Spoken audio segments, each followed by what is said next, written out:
നമ്മൾ അത്രയും കാലം സ്വപ്നത്തിൽ മാത്രം കണ്ട ചില മായിക കാഴ്ചകളിൽ ഒരു ദിവസം നമുക്ക് ജീവിക്കാൻ പറ്റിയാലോ? ഇന്നത്തെ എൻ്റെ അവസ്ഥ അതായിരുന്നു കേട്ടോ. ഞാനിപ്പോൾ എവിടെയാണെന്നറിയോ? ഗ്രീസിലെ സാന്റോർണി എന്ന് പറയുന്ന ദ്വീപിലെ ഇയ എന്ന് പറയുന്ന ഗ്രാമത്തിൽ. ഒരു സത്യം പറയട്ടെ, ഈ ഒരു ഇയ ഗ്രാമം കാണാൻ വേണ്ടി മാത്രമാണ് ഞാൻ ഗ്രീസിലേക്ക് വണ്ടി കയറിയത്.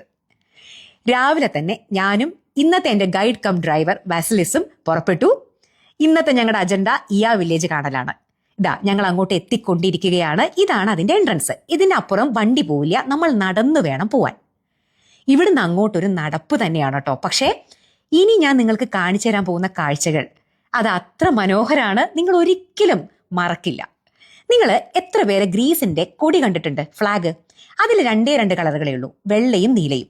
നോക്കൂ, ഈ ഇയ വില്ലേജിലും നിങ്ങൾക്ക് ഇതേ രണ്ട് കളറുകളാണ് കാണാൻ പറ്റുക, വെള്ളയും നീലയും.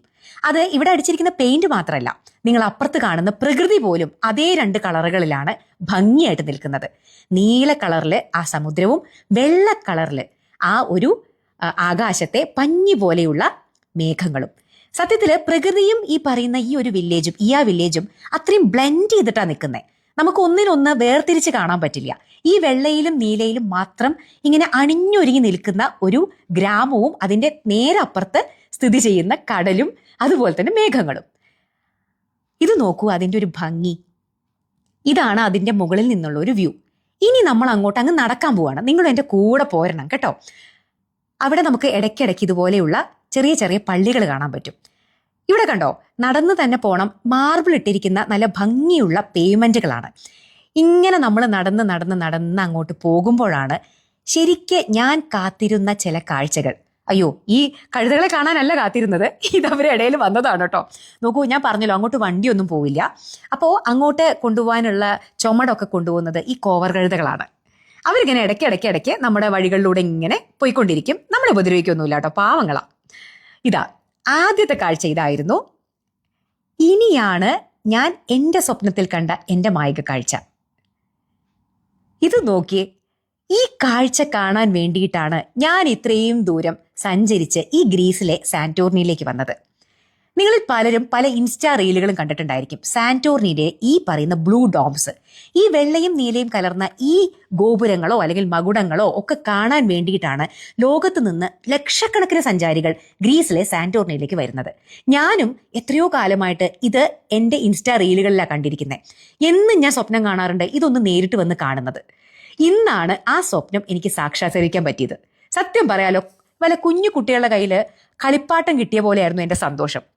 നമ്മളിങ്ങനെ എത്രയോ കാലമായിട്ട് ആഗ്രഹിച്ച ഒരു കാഴ്ച നമ്മുടെ കൺമുമ്പിൽ ഇങ്ങനെ കണ്ണിറയെ കാണുമ്പോൾ കിട്ടുന്നൊരു സന്തോഷം ഉണ്ടല്ലോ, എനിക്കത് ഭയങ്കര കിക്ക് തരാറുണ്ട്. ഞാൻ പറഞ്ഞില്ലേ, എനിക്കിങ്ങനെ സ്ഥലങ്ങൾ കാണുക അല്ലെങ്കിൽ അവിടെ ഇങ്ങനെയുള്ള കാഴ്ചകളെ, ഞാൻ കാണാൻ ആഗ്രഹിച്ച കാഴ്ചകൾ കാണുക എന്ന് പറയുന്നതാണ് എനിക്ക് ഭയങ്കര ലഹരി തരുന്ന ഒരു കാര്യം.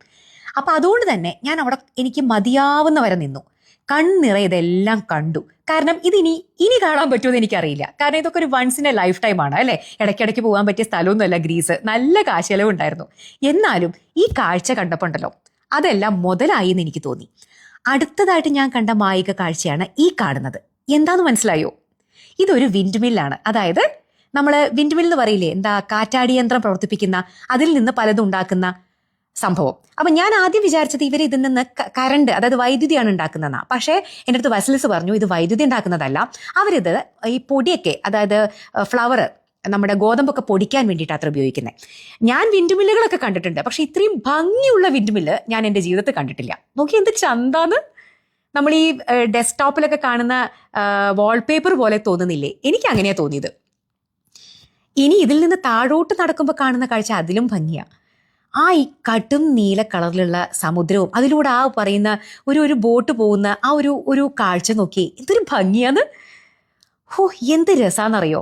സത്യത്തില് ഞാൻ ഭയങ്കര ലക്കിയായിരുന്നു കേട്ടോ. കാരണം ഇത് ഇവരുടെ സീസൺ അല്ല. ഞാനിപ്പോൾ പോയത് നവംബർ എൻഡ് ഡിസംബറിലല്ലേ. ഇവരുടെ സീസൺ എന്ന് പറയുന്നത് ഏപ്രിൽ ടു ഒക്ടോബർ ആണ്. പക്ഷേ ആ സമയത്ത് ഇയ വില്ലേജിൽ പോയി കഴിഞ്ഞാൽ കാല് കുത്താൻ പറ്റില്ല. ഇതാ ഞാൻ പറഞ്ഞ ഗ്രീസിന്റെ കൊടി നിങ്ങൾ കാണുന്നുണ്ടോ? വെള്ളയും നീലയും കൊടി ഞാൻ പറഞ്ഞില്ലേ, അതുപോലെ മാച്ച് ചെയ്യുന്നതാണ് നമ്മുടെ ഇയ വില്ലേജ് കംപ്ലീറ്റ് എന്ന്. ഇനി നമ്മൾ നമ്മുടെ പറഞ്ഞ കാര്യത്തിലേക്ക് വന്നു കഴിഞ്ഞാൽ ഇവരുടെ സീസൺ എന്ന് പറയുന്നത് മാർച്ച് ഏപ്രിൽ ടു ഒക്ടോബർ ആണ്. പക്ഷേ ആ സമയത്ത് ലക്ഷക്കണക്കിന് ആളുകളാണ് ലോകത്തുനിന്ന് മുഴുവനായിട്ട് ഇവിടെ വരുന്നത്.